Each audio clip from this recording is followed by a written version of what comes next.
Hey there, I'm Scott Sheppard from the Cornerstone Church. I know many of you, most of you, we know each other, but some of you may not. And I'm just sending a video out today specifically because of the times that we're in right now. There's so many questions in our world right now. What's happening across the pond with Russia and Ukraine, and so many questions that people are asking. I just wanted to take a moment and kind of recap what we talked about Sunday, and that is answering this question: where in the Bible are we? There's so many questions about the significance of Russia and the Ukraine and this war that's really unparalleled to anything any of us have seen in a long, long time. And I want to just answer the question for you. Is there any significance? Does what's going on now have anything to do with biblical prophecy, with the biblical timeline? I believe the answer is emphatically yes, in an indirect way. And here's what I mean by that. Is Russia, is the Ukraine in the Bible? Well, specifically, the Bible calls these places, these regions of the world, different things than we call them today. In fact, in the Bible, what we call Russia today is called Magog in the Bible. What we call Iran today is called Persia in the Bible. What we call Ukraine today is called Gomer in the Bible. And the Bible is very specific about Magog, but not necessarily how it impacts Ukraine, but how it impacts Israel.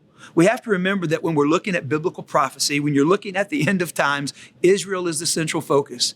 The enemy, I believe, will send many distractions. What's going on between Russia and the Ukraine right now is significant, but it can be a distraction if we don't keep our eyes on the right target, and that's Israel. What's going on between China and Taiwan can be a distraction if we don't keep our eye on the right target, which is Israel. So what does the Bible say about Israel? Well, the Bible says in Ezekiel chapter 38, most scholars will take you to that place, 38, 39, as it pertains to the place that we're at in the world right now. I 100% agree with their doctrinal and historical and prophetic position on that. The Bible says that there will be a day that the Gog and Magog war takes place. Gog, remember, is a person. It's a leader. Gog is the leader of Magog. Magog is the place, which is Russia, that we call today. But the Bible says that there will come a day when Israel is at peace. That's how we know this is not, I believe, the Gog and Magog war, according to the Ezekiel 38 prophecy, but this is a forerunner. This is a picture. This gives us an idea of the power of a country like Russia to come in and try to overtake the people of God and the places in the world that they just simply want to possess. Well, the Bible says that Israel will be at peace when Magog and Gog attack Israel. Well, what we see today is a precursor. Jesus says this, though. Jesus likens the end of time, the coming of the Lord, to the birthing pains of a woman. Matthew chapter 24 is a powerful picture for us to remember. Jesus says, he says it's just like the birthing pains of a woman. What he meant was, as those pains get closer and closer together, we know the birth is closer and closer to arriving.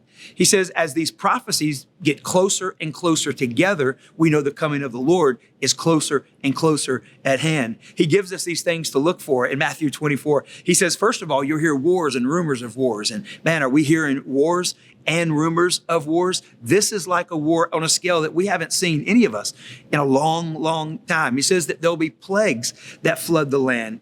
What we've just gone through, this worldwide pandemic, if that is not a plague, I don't know if we'll ever see one in our lifetime. We saw Ebola, which is the deadliest of all plagues to ever hit the earth that we know of. But the Bible also talks about a time that a leader will rise up, a leader who's deceptive and will overreach his power. The Bible calls him the Antichrist. And I'm not saying at all that Russia or Vladimir Putin would be the Antichrist. But what I am saying is what we see is a government overreach. What we see is the imposition of the government upon the people and the power that they can have. Remember, the Bible says the Antichrist will be a charismatic personality that will take the world by storm. They'll be attracted to him, not really repelled from him. So let's remember to keep all of the biblical prophecy in alignment, keeping our eyes on Israel. But Jesus, he says this, he tells us what to do. This is powerful in Luke chapter 21. So what do we do when we see these things happening?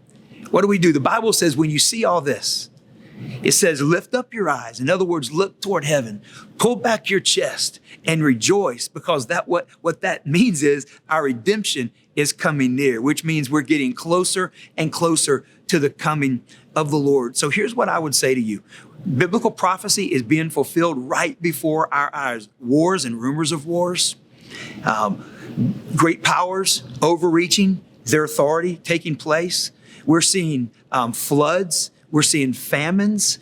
The Bible says that when you see earthquakes, there's not a day that goes by, it seems like, my wife doesn't text me of another earthquake. When you study earthquakes over the last 100 years, the Bible says that historians and scientists tell us that they've skyrocketed over the last 100 years. If you look at the last 10 years, just earthquakes at a 6.5 or above on the Richter scale, they have skyrocketed like no other times. You look at the fires, you look at the famines, you look at the floods. Yes, we are living in the last days. But remember, we've read the end of the book. We know the end of the story. The good news is we win. That's the reason Jesus says in Luke chapter 21, don't panic. Don't live by fear. Don't be afraid because of what you see happening before you. But pull back your shoulders, lift up your head, and remember, all that means is our redemption is coming near. We're closer now than we've ever been. Here's what that means. We need to work harder than we've ever worked. We need to reach further than we've ever reached. We need to speak more than we've ever spoken. We need to compel people to come to the house of the Lord and into relationship with the Lord like never, ever before. But don't be afraid. Don't live by fear. Lift up your eyes and know that your redemption is drawing near. I hope this helped just a little bit. God bless you. I can't wait to see you in church. If you hadn't been here in a while, why don't you come back this Sunday? It's going to be an awesome, awesome day to be in God's house, be with God's people. Again, I hope this was just a little bit clarifying for you. And I hope you're having an awesome day and an awesome week. And I look forward to seeing you very, very soon. God bless.